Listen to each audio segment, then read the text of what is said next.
আসসালামু আলাইকুম ওয়া রাহমাতুল্লাহ। প্রিয় নরসিংদীবাসী, আপনারা কেমন আছেন? আলহামদুলিল্লাহ রাব্বিল আলামিন।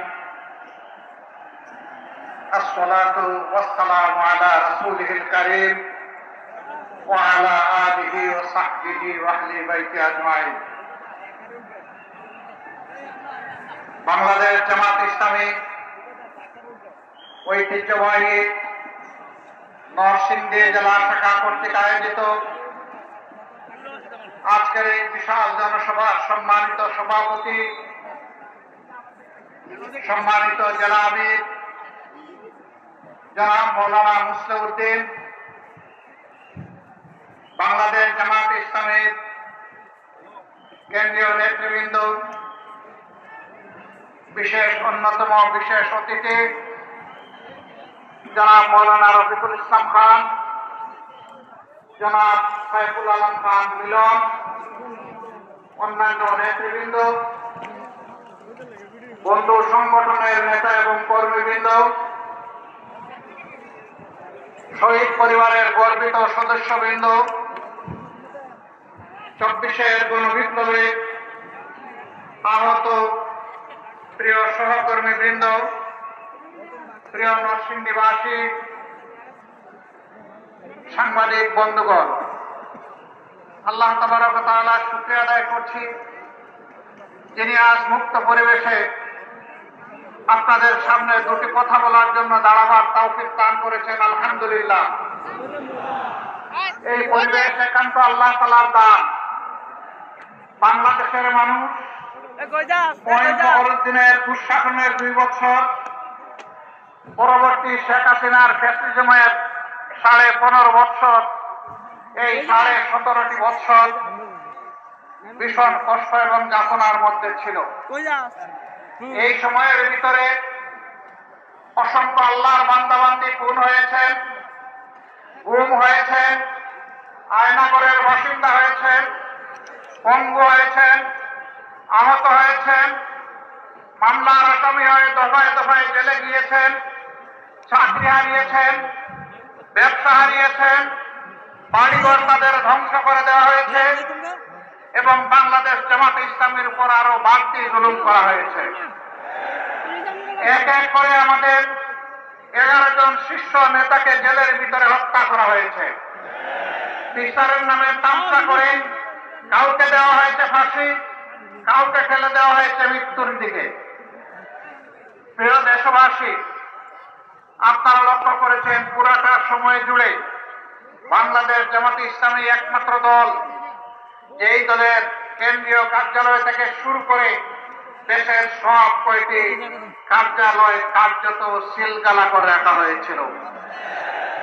একমাত্র দল যেই দলটির নিবন্ধন কেড়ে নেওয়া হয়েছে। দুঃখের বিষয়, ফ্যাসিবাদ আপাতত বিদায় নিয়েছে, নিবন্ধনটা আমরা এখনো ফিরে পাইনি। এখন সেই নিবন্ধন ফিরে পাওয়ার জন্য আমাদেরকে আদালতে লড়াই করতে হচ্ছে। এটি বাংলাদেশের জন্য লজ্জার বিষয়। যাদেরকে দেশপ্রেমের কারণে, যাদেরকে অন্যায়ের কাছে, ফ্যাসিবাদের কাছে মাথা নত না করার কারণে যাদের নিবন্ধন কেড়ে নেওয়া হলো, তাদের নিবন্ধনটা পরিবর্তনের সাথে সাথেই তাদের হাতে ফেরত দেওয়া উচিত ছিল। আমরা সরকারের কাছে দাবি জানাচ্ছি, অবিলম্বে আমাদের পাওনা আমাদের কাছে ফেরত দিন, আমাদের প্রতীক সহ ফেরত দিন। আমাদের উপর জুলুম করা হয়েছে, এই জুলুমের অবসান হোক।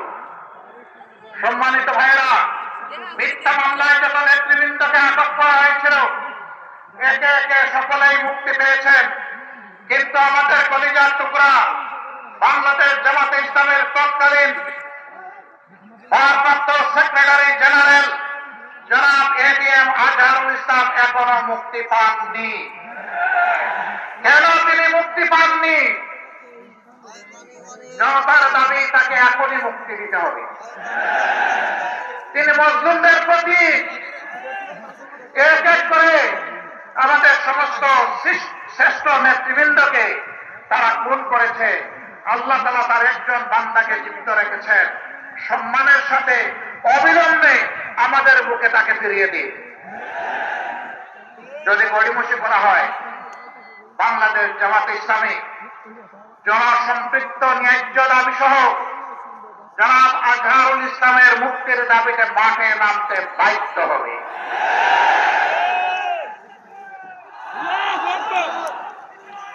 প্রিয় দেশবাসী, এ মাসটি হচ্ছে ভাষা আন্দোলনের মাস। 52 সালের ভাষা আন্দোলনে যে জীবনগুলা ঝরে গিয়েছিল, আজ আমি তাদেরকে গভীর শ্রদ্ধার সাথে স্মরণ করছি। আল্লাহ তাআলা তাদেরকে শহীদ হিসাবে কবুল করুন। কিন্তু আমরা কি দেখলাম? 52 গেল, 71 গেল, দেশ স্বাধীন হলো, কিন্তু আমরা দেখতে পাই বরকতের জীবিত মা খুপড়ি করে বসবাস করেন। বর্ষার সময় উপর থেকে পানি পড়ে আর গ্রীষ্মকালে রোদ ডুবে। এটি জাতির জন্য লজ্জা। যারা 52কে পুঁজি করে রাজনীতি করেন তারাই তো দেশ চালিয়েছেন। তাহলে বরকতের মাকে এমন করুণ ভাবে ফেলে রাখা হলো কেন? এরকম এক বরকত নয়। ঘাটে ঘাটে জাতির জন্য জীবন দেওয়া বরকতেরা, বরকতের মায়েরা, সন্তানেরা, স্ত্রীরা সত্যিকার অর্থেই আজকে সমাজে উপকৃত। আর যারা তাদের নামে রাজনীতি করেছে, এরা জনগণের সম্পদ লুটে শুধু গত 15.5 বছরে বাংলাদেশ থেকে 26 লক্ষ কোটি টাকা বিদেশে পাচার করেছে। এদেশকে তারা তাদের দেশ মনে করে না। সবগুলার খবর নিয়ে দেখেন, রাজনীতি করে বাংলাদেশে বহু বাচ্চা পাঠিয়ে দিচ্ছে বিদেশের মাটিতে। কানাডায় তারা বেগমপাড়া গড়ে তুলেছে। আমেরিকার বিশাল বিশাল এলাকায় তারা আশ্রয় নিয়েছে। একজন চুরের লন্ডনের মতো সিটিতে 342টা বাড়ি থাকে এক চুরার।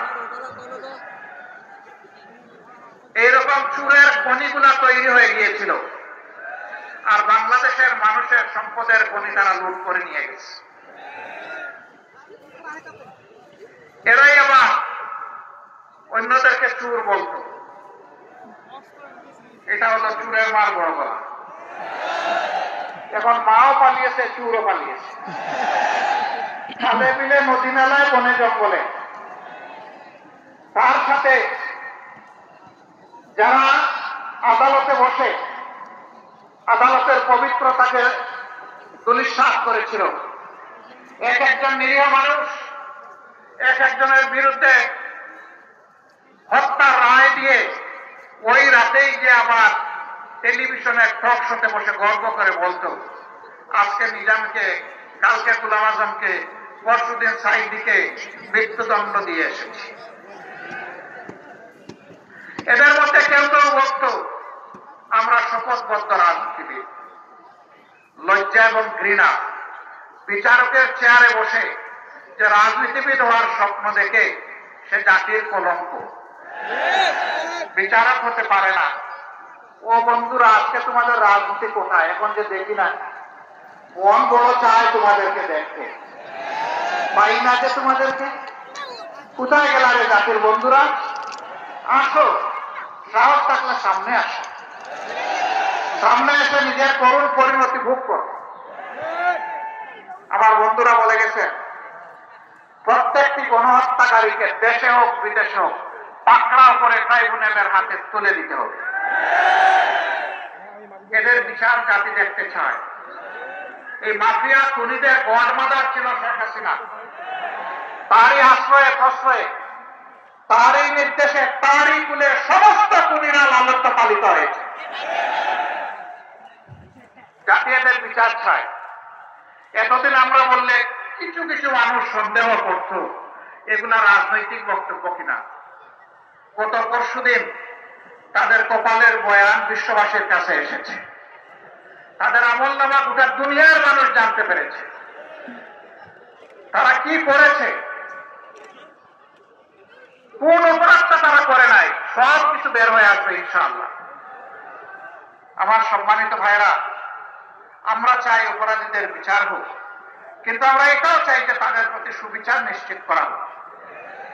তাদের কাউকে যেন অবিচারের মাধ্যমে কোনো কিছু করা না হয়। আমাদের উপর জুলুম করা হয়েছে, জুলুমের কষ্ট আমরা বুঝি, আর কারোর উপর জুলুম হোক এটা আমরা চাই না। তবে আমরা বিশ্বাস করি তাদের অপরাধের যে হিমালয় তারা তৈরি করেছে, যদি সুবিচার হয় হিমালয়ের নিচেই তারা চাপা পড়বে ইনশাআল্লাহ।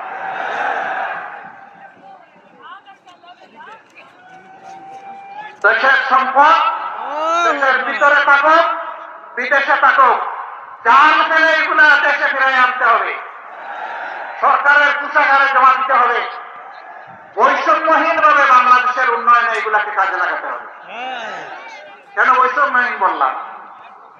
এর আগে যার বাড়ি যেখানে হোক না রোডের বদলে বাস, কিন্তু উন্নয়ন সব সেখানে। এই নরসিংদী জেলা 25 লক্ষ মানুষের জেলা, কার্যত এটি একটা ইন্ডাস্ট্রিয়াল টাউন, সারা জেলাটাই একটা ইন্ডাস্ট্রিয়াল পার্ক। এখানে লক্ষ লক্ষ মানুষ শ্রম বিনিয়োগ করে উপার্জন করেন, তারা চুরি ডাকাতি করেন না। এই মানুষগুলো অসুস্থ হলে, আহত হলে তাদের চিকিৎসার জন্য উপযুক্ত কোনো ব্যবস্থা নরসিংদীতে নেই। ঢাকা মহানগরীতে 4-5টা মেডিকেল কলেজ গড়া যায়, নরসিংদীতে একটা মেডিকেল কলেজ হতে পারে না।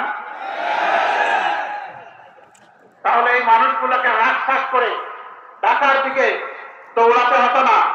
অনেক সময় ক্রিটিক্যালি ইনজিওর্ড অনেক মানুষ ঢাকায় যাওয়ার পথেই মৃত্যুবরণ করে, চিকিৎসা তার কপালে জুটে না। আপনারা কি নরসিংদীবাসী একটা মেডিকেল কলেজ এবং হাসপাতাল আপনারা চান? আপনাদের সাথে আমিও চাই। বর্তমান সরকারকে আমি অনুরোধ করবো, মেহেরবানি করে গণবসতির এই বাংলাদেশে আগামী 1 থেকে উন্নয়ন বাজেটে যদি আর একটা মেডিকেল কলেজ বাংলাদেশে করার আপনারা সিদ্ধান্ত গ্রহণ করেন, এটা যেন নরসিংদীতে হয়। যদি আপনারা না করার চিন্তা করেন, আমি বলবো আপনাদের চিন্তা করা উচিত, এবং পর্যায়ক্রমে এই ধরনের জেলা যেগুলো আছে যেখানে কোনো মেডিকেল কলেজ নেই, সেখানে একটা করে মেডিকেল কলেজ গড়ে তুলবে। আমি এটা বলতে পারবো না 3 উপজেলার যে জেলা সেখান থেকে ইউনিভার্সিটি নিয়ে অমুক জায়গায় দিয়ে দেন। আমি এটা বলতে পারবো না মেডিকেল কলেজ ওখান থেকে সরাই নিয়ে আসেন। আমি বিশ্বাস করি ওটাও বাংলাদেশের অংশ, ওখানে থাক। না হয় কিছু ডিসপ্যারিটি হয়েছে, বৈষম্য হয়ে জনগণের টাকা ওখানে সব নিয়ে ডাম্পিং করা হয়েছে। তারপরে আমি ওই এলাকার মানুষকেও সম্মান করি, থাক ওখানে থাক, কিন্তু যারা বঞ্চিত, বঞ্চিতের দিকে যেন এই সরকার প্রথমে নজর থাকে। আমরা জানি তাদের মেয়াদ দীর্ঘ নয়, অতি অল্প সময়ে তাদেরকে সব কাজ গুছাতে হবে, খুনিদের বিচার করতে হবে, প্রয়োজনীয় সংস্কার সাধন করতে হবে, তারপরে একটা সুষ্ঠু নির্বাচনও দিতে হবে। এই 3টা দাবি আমার দাবি নয়, এটা জনগণের দাবি। সম্মানিত ভাইয়েরা, কিন্তু যতটুকুই সময় পান কিছু কাজ তো আপনাদেরকে করতেই হচ্ছে, দৈনন্দিন কিছু কাজ আর উন্নয়নের কিছু কাজ। সেই কাজগুলা আপনারা যেন আবার নতুন করে কোনো বেইনসাফি না করেন, ইনসাফের ভিত্তিতে করবেন। আমাদের সন্তানেরা জীবন দিল, 24-এর গণহত্যায় তাদেরকে দুনিয়া থেকে বিদায় করা হলো, অনেকগুলো লাশের আজ পর্যন্ত কোনো খবর পাওয়া গেল না। আমরা কিভাবে পাবো? এই লাশগুলার খবর নিতে গিয়ে এখন দেখতে পাচ্ছি বাংলাদেশের বিভিন্ন জায়গায়, বিশেষ করে ঢাকার আশুলিয়ায় ট্রাক সারিবদ্ধ, লাশ ছুড়ে মারা হয়েছে ট্রাকের উপর, ছিটিয়ে দেওয়া হয়েছে এই লাশগুলার উপর পেট্রোল, ধরিয়ে দেওয়া হয়েছে আগুন, বানিয়ে ফেলা হয়েছে ছাই। এদের পরিচয় কোথায় পাবো বলেন? 3 এবং 4 তারিখ আগস্ট মাসের এই 2 দিন ইন্টারনেট বন্ধ করে ঢাকা এবং বাংলাদেশ বাংলাদেশের বিভিন্ন জায়গায় যাদেরকে খুন করা হয়েছে সেই লাশগুলা তুলে নিয়ে গুম করে ফেলা হয়েছে। এদের হদিস কে পাবে? আজকে তাই যেখানেই যায় কিছু সন্তান হারানো মা বাপের কান্না শুনতে পায়, স্বামী হারানোর বোনটির কান্না শুনতে পায়, বাপ হারা সন্তানের কান্না শুনতে পায়। তাদের একই কথা, আমাদের আপনজনটা কি বেঁচে আছে? যদি বেঁচে থাকে সে কোথায়? আর যদি বেঁচে নাই থাকে তার কবরটা কোথায়? অন্তত কবরটা আমাদেরকে দেখাই দেয়। আমরা তাদের কবরটা দেখে কিছু প্রশান্তি নেই। এই জাতি তো কবরের সন্ধান দিতে পারছে না, যেহেতু ছাই বানিয়ে ফেলা হয়েছে, যেহেতু গুম করে ফেলা হয়েছে। অসংখ্য লাশ। এই বেদনা মন করে নিয়ে দেশবাসী আগামীর দিকে তাকিয়ে আছে। এত রক্ত, এত জীবন, এত পঙ্গুত্ব, এত বাড়ি পূজা, এত দায়িত্ব এই জাতির কাঁধে। এই জাতি আশা করে এই রক্ত বাংলাদেশের বুক থেকে সমস্ত অন্যায় অপরাধ, বৈষম্য, দুর্নীতি সবকিছুকে মার্জন করে দেবে। 5 তারিখের পরে ঢাকার পার্শ্ববর্তী জেলা নরসিংদীতে এখন আর কেউ চাঁদাবাজি করে।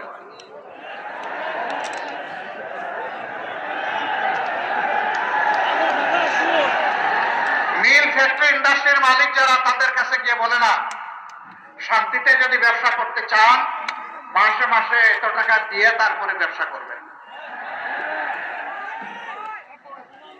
ছোট একজন পানের দোকানদার হকার, এই বেটা এখানে যদি বসতে চাও, পান বিক্রি করতে চাও, সকালবেলা খাজনা দিয়ে তারপরে বসো। অসহায় মানুষ ভিক্ষার বাটে হাতে নিয়ে বসে, বলে এই ভিক্ষা তো করবা, কোথায় বসেছে জানো? এখানে ভিক্ষা করতে হলে খাজনা দিতে হবে। এইবারে ঘাটে ঘাটে চাঁদা, জনে জনে চাঁদা অতিষ্ঠ। আপনি একটা বাড়ি বানাবেন, দেখবেন যে মানব রূপী দানবরা এসে হাজির হয়ে বলবে, চাচা বড় ভাই বাড়ি বানান, অসুবিধা নাই, আমাদের দিকে তাকাতে হবে। তো উনি বুঝতে পারছেন না যে কোথায় তো বলছে, তো আবার তাকাবো। বলে যে হ্যাঁ আপনাদেরকে ধরতে পারছে। এই ধরনের দেখা না। তাইলে কি ধরনের দেখা? জানেন তো এখানে আমাদের বড় ভাইরা আছে, আমরা তাদের সাথে চলি, আমাদেরও কিছু বিষয় আছে, খরচপাতি আছে, এটা একটু দেখতে হবে। তিনি বলেন, বাবা আমি তো আমার বৈধ জমিতে বৈধ আয়ের সঞ্চয় থেকে আমি বাড়ি তৈরি করছি, অথবা ব্যাংক লোন দিয়ে বাড়ি তৈরি করছি, আপনাকে আমি চাঁদা দেবো কেন? ঠিক আছে, আগামীকাল থেকে টের পাবেন কিভাবে বাড়ি বানান। আপনাদের এলাকায় তো সমস্যা নাই। বাবা এগুলো এখানে আছে, সবই আছে। তাহলে আমাদের সন্তানেরা কি এই জন্য জীবন দিয়েছে? দেয় নাই। আমরা আল্লাহর নামে শপথ করে বলছি, হে সন্তানেরা, তোমরা যারা জীবন দিয়ে দুনিয়া থেকে বিদায় নিয়েছ, জাতিকে ঋণী করে মুক্তি দিয়েছ, শ্বাস রুদ্ধ করে এই জাতিকে আমরা কথা দিচ্ছি, তোমাদের স্বপ্নের বাংলাদেশ গড়ার মধ্যে আমাদের আপোষহীন লড়াই চলবে।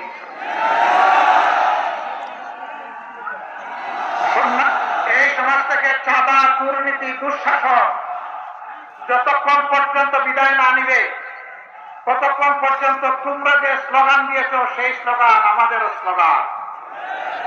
তোমরা স্লোগান দিয়ে জানিয়ে দিয়েছ, এখনো স্লোগান দিচ্ছ, আবু সাইদ মুক্ত, শেষ হয়নি যুদ্ধ। আমরাও বলছি, হ্যাঁ তোমাদের স্বপ্নের বাংলাদেশ গড়ে দেওয়া পর্যন্ত তোমাদের সাথে হাতে হাত মিলিয়ে, কাঁধে কাঁধ মিলিয়ে এই লড়াই অব্যাহত থাকবে ইনশাআল্লাহ। এই যুবকদেরকে অভিনন্দন জানাই, তোমরা দুঃসাধ্যকে সাধন করেছ, তোমরা আমাদের জাতীয় বীর। যারা জীবন দিয়েছে আল্লাহর দরবারে দোয়া করি, হে আল্লাহ তুমি তাদেরকে শহীদ হিসাবে কবুল করো, তাদের পরিবারকে তুমি সান্ত্বনা দান করো, আহতদেরকে তুমি সুস্থতার নিয়ামত দান করো, আর তাদের রেখে দেওয়া আমাদের ঘাড়ের উপর এর দায়িত্ব পালন করার তৌফিক আমাদেরকে দান করো। সম্মানিত ভাইয়েরা, অবশ্যই নির্বাচন হতে হবে বাংলাদেশ, কিন্তু যেন তেন মার্কা নির্বাচনে নির্বাচনের মতো নির্বাচন চায়, সুষ্ঠু নির্বাচন চায়, যেই নির্বাচনে বেশি শক্তি আর কালো টাকার খেলা চলবে না। এমন একটা নির্বাচন আমরা চাই। নরসিংদীবাসী আপনারাও কি চান? শিওর আপনারা চান? তাহলে কোন লড়াইয়ের জন্য প্রস্তুত থাকুন। এটা সহজে আসবে না, আমরা বুঝতে পারছি। একটা ধাক্কা 24 জুলাই আগস্টে দেওয়া হয়েছে, আর একটা ধাক্কা এই জাতিকে দিতে হবে। আর সত্যিকারের অধিকার প্রতিষ্ঠিত করার জন্য আমাদের ভোটার তালিকা সংশোধন করতে হবে। যারা ভুয়া ভোটার তাদেরকে বাদ দিতে হবে। দুনিয়া থেকে যারা বিদায় নিয়েছেন তাদেরকে চিহ্নিত করে বাদ দিতে হবে। যে সমস্ত লোকেরা ভোটার হয়েছে কিন্তু নাম তালিকাভুক্ত হয় না, এই যুবকদেরকে তালিকাভুক্ত করতে হবে। এই জুলাই আগস্টের আন্দোলন সফল করতে সারা বিশ্ব বাংলাদেশের সাথে হাত মিলিয়ে একটা কাজ ছিল। যে আমরা যেমন বাংলাদেশে ছিলাম, এই আন্দোলন করতে গিয়ে বিদেশে আমাদের ভাইয়েরা জেলে গিয়েছে। তারা একই সাথে আমাদের সাথে যুদ্ধ করেছে, রিমিটেন্স বন্ধ করে স্বৈরাচারী সরকারকে লাল ফ্ল্যাগ দেখিয়েছিল। আমরা তাদেরকেও সেলিউট জানাই। আমরা চাই তাদেরও প্রত্যেকটি প্রবাসী ভাই এবং বোনের এই নির্বাচনেই তাদের ভোটাধিকার নিশ্চিত করতে হবে। এরপরে মাঠ প্রশাসনে যারা আছেন, যারা অতীতে দায়িত্বের পরিচয় দিতে পারেন নাই, দায়িত্বহীনতার পরিচয় দিয়েছেন, যাদের হাত থেকে জনগণের পয়সায় কেনা বুলেট এসে জনগণের বুকে বিঁধেছে, আমরা তাদেরকে আগামী নির্বাচনে কোনো দায়িত্বে দেখতে চাই না। কথা একদম সাফ, এখানে কোনো ধানাই ফানাই নেই। তিনি প্রশাসনের যে পর্যায়ে থাকুন না কেন, কিন্তু প্রশাসনের সৎ এবং দেশপ্রেমিক অফিসার যারা আছেন তাদেরকে আমরা কথা দিচ্ছি, তোমাদের দায়িত্ব পালনে তোমাদের হাতে হাত মিলিয়ে দেশবাসী কাজ করবে ইনশাআল্লাহ। প্রিয় দেশবাসী, বাংলাদেশ জামাতে ইসলামের বিরুদ্ধে অনেক অপবাদ রটানো হয়। আমি জিজ্ঞাসা করি, বাংলাদেশ জামাতে ইসলামের লোকেরা কি অন্য কোন দেশ থেকে এখানে এসেছে? এখানেই তাদের জন্ম হয়েছে, আপনাদের সাথে বড় হয়েছে, আপনাদের সাথে বসবাস করে। তাদের চরিত্রের সার্টিফিকেট দেওয়ার জন্য আপনারাই যথেষ্ট। তবে আমি একটা দাবি করছি না যে আমরা নিষ্পাপ, কোন ভুল করি না। আমরা মানুষ, আমাদের পাপ হইতে পারে, ভুল হইতে পারে। পাপ হলে আল্লাহর কাছে মাপ চাইব, ভুল হলে যার কাছে ভুল হয়েছে তার কাছে ক্ষমা চাইব। কোন বন্ধু যদি আমাদেরকে আমাদের ভুল ধরিয়ে দেন, আমরা তার কাছে কৃতজ্ঞ থাকব। তিনি যদি ইতিবাচক ভাবে ধরিয়ে দেন, আমরা বেশি কৃতজ্ঞ হব। তিনি যদি তার ভাষায় নেতিবাচক ভাবে ধরিয়ে দেন, আমাদের আপত্তি নাই, আমরা সহযোগিতা চাই। আমরা একটা বৈষম্যহীন, দুর্নীতিমুক্ত, দুঃশাসন মুক্ত মানবিক বাংলাদেশ করতে চাই। যেই বাংলাদেশে প্রত্যেকটা মানুষকে সম্মান করবে, নারী পুরুষ নির্বিশেষে, ঘরে বাইরে কর্মস্থলে সকল জায়গায় নিরাপত্তা এবং মর্যাদার সাথে তার দায়িত্ব পালন করবে। গর্বিত একজন নাগরিক হিসাবে পরিচয় দিবে। ধর্ম বর্ণ নির্বিশেষে সমস্ত মানুষ তার ধর্ম কর্ম পালন করবে, কিন্তু তার ধর্মে অন্য কেউ হস্তক্ষেপ করার সাহস করবে না। আমরা এমন একটা মানবিক বাংলাদেশ চাই। সেই বাংলাদেশটা করতে গিয়ে আপনারা সবাই প্রস্তুত? আমাদেরকে সাহায্য করতে প্রস্তুত? কারো হাত উঠলো, কারো উঠলো না, বুঝতে পারলাম। মাশাআল্লাহ, এখন দুই হাত একসাথে। আপনাদেরকে আন্তরিক অভিনন্দন, মোবারকবাদ। আমরা সেই বাংলাদেশ করতে চাই। যতক্ষণ পর্যন্ত আপনারা বাংলাদেশ জামাতে ইসলামীকে ন্যায়ের উপর, দেশপ্রেমের উপর আপোষহীন পাবেন, কল্যাণকর কাজে দেখবেন, জনকল্যাণ